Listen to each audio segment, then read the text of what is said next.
Justice Surya Kant has taken oath as the 53rd Chief Justice of India at Rashtrapati Bhavan. His appointment flows from Clause 2 of Article 124 of the Constitution, under which the President appoints Supreme Court judges.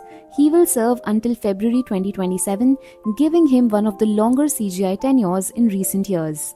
As the master of the roster and head of the collegium, he now plays a central role in case allocation and appointments to the higher judiciary. Justice Surya Kant has identified his top priority: cutting down the huge pendency of over 90,000 cases in the Supreme Court.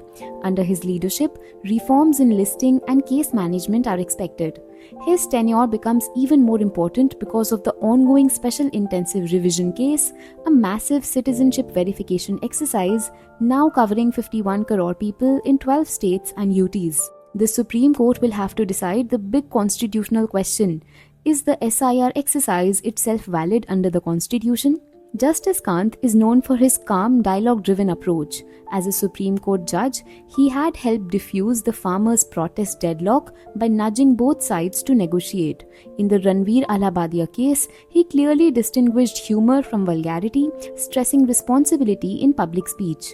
He has also been part of major constitutional decisions, including the abrogation of Article 370, striking down the electoral bond scheme, hearings in the Pegasus spyware case, and the suspension of the sedition law. Born in Hisar, Haryana, he became the youngest Advocate General of Haryana, later served as Chief Justice of the Himachal Pradesh High Court, and joined the Supreme Court in 2019.